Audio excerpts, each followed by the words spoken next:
Alice A. Bailey lived from 1880 to 1949 and spent most of her time as a teacher and writer on themes of the occult, astrology, spirituality, and theosophy.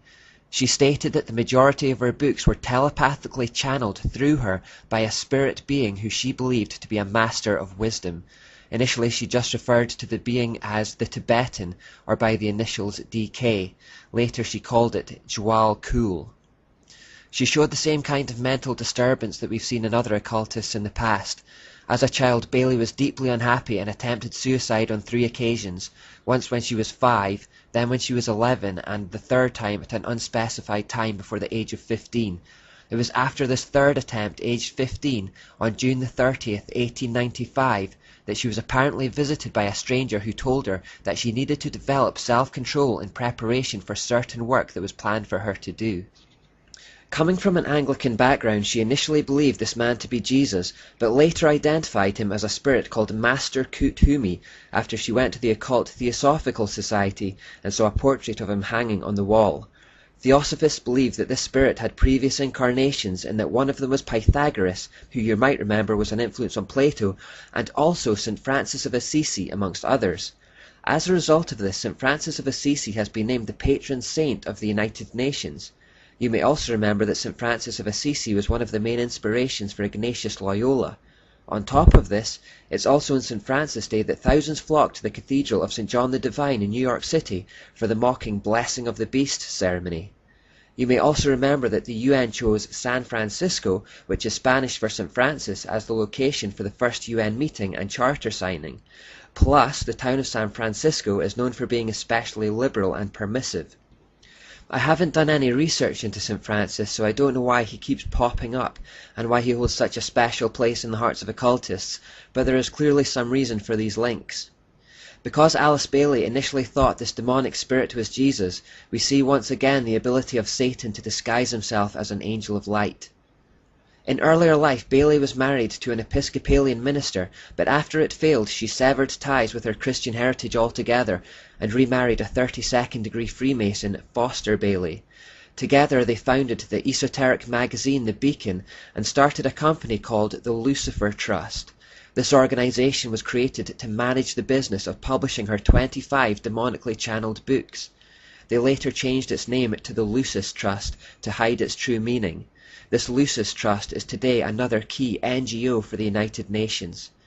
As a subsidiary to the Lucis Trust, they also created the World Goodwill Organization to help mobilize the energy of goodwill to cooperate in the work of preparation for the reappearance of the Christ, to educate public opinion on the causes of the major world problems, and to help create the thought form of the solutions. She also used the Lucis Trust to found something called the Arcane School, which gives a series of courses on her views on karma, reincarnation, and the divine nature of man. The school uses typical hierarchical degrees of esoteric knowledge. As is to be expected of anyone driven by the hidden hand of Satan, she also had the telltale hatred for the Jewish people, referring to them as the Jewish problem. Now from that background you can probably tell that her teaching's not going to be good, but here are some quotes. She wrote, "I dedicate myself anew to the service of the coming one, and will do all I can to prepare men's minds and hearts for that event. I have no other life intention." Now when occultists talk about a coming one, or even use the term Christ or cosmic Christ, they are not referring to Jesus, who in their inverted version of events is the evil one. To them, the Christ is in fact Lucifer, the Antichrist. This is the one for whom they wait, and the one who they are preparing the world to receive. Indeed, she clarifies this when she writes, "The Tibetan has asked me to make clear that when he is speaking of the Christ, he is referring to his official name as head of the hierarchy. The Christ works for all men irrespective of their faith. He does not belong to the Christian world any more than to the Buddhist or Mohammedan or any other faith. There is no need for any man to join the Christian church in order to be affiliated with Christ. The requirements are to love your fellow men, lead a disciplined life, recognize the divinity in all faiths and all beings, and rule your daily life with love." So here we see her demonic spirit guide telling her to promote the idea that all faiths are equal and there is no single faith that is exclusively true. These are the ideas that are built into Robert Muller's World Core curriculum. Alice A. Bailey wrote that when their Antichrist comes, first of all, he will come to a world which is essentially one world. So they believe that they have to create this one world order in order to prepare the way for their Antichrist. That's what the UN are doing. Bailey goes on to say, "The major effect of his appearance will surely be to demonstrate in every land the effects of a spirit of inclusiveness, an inclusiveness which will be channeled or expressed through him. All who seek right human relations will be gathered automatically to him, whether they are in one of the great world religions or not." She then goes on to say, "All who see no true or basic difference between religion and religion, or between man and man, or nation and nation, will rally round him. Those who embody the spirit of exclusiveness and separateness will stand automatically and equally revealed, and all men will know them for what they are." So the Antichrist will have all the world's religions rallying round him and finding in him their shared Babylonian origins, which will unite them all. But yet she talks distastefully about another group of people at this time, who will be exclusive and separated from the group. Who will these people be?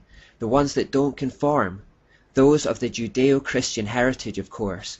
We who adhere to the only faith that is genuinely different and which isn't rooted in Babylon.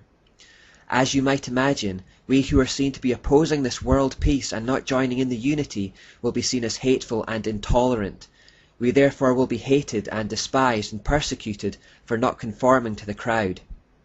This spirit of inclusiveness, as she calls it, is already on show in the world today, but it will grow stronger. As the world pulls together in a one-world system, Christians who are brave enough not to conform will increasingly be isolated and separated. Bailey herself confirmed that all religions emanate from the same spiritual source, and that one day everyone would come to realize this. As they do so, she predicted that the world would see the emergence of a universal world religion and new world order. She said that this was no distant dream, but was actually happening even in her own time. She wrote, "There will not be any dissociation between the universal church, the sacred lodge of all true Masons, and the inner circles of the esoteric societies. In this way the goals and work of the United Nations shall be solidified, and a new Church of God, led by all the religions and by all the spiritual groups, shall put an end to the great heresy of separateness." All forms of Freemasonry and all the false religions and philosophies of the world that have their roots in Babylon will one day come together under a single banner. This is the essence of postmodernism. People are moving away from outright atheism and returning to ancient religion. Bailey refers specifically to the United Nations again, saying, "Evidence of the growth of the human intellect along the needed receptive lines can be seen in the planning of various nations and in the efforts of the United Nations to formulate a world plan. From the very start of this unfoldment, three occult factors have governed the development of all these plans." Bailey doesn't reveal what these three occult factors are, but the main point is that she is explicitly revealing the occult nature of the UN and their plans to implement a one-world religious system. She again goes on to say, "Within the United Nations is the German seed of a great international and meditating, reflective group, a group of thinking and informed men and women in whose hands lie the destiny of humanity. This is largely under the control of many fourth-ray disciples, if you could but realize it, and their point of meditative focus is the intuitional or Buddhic plane, the plane upon which the hierarchical activity is today to be found."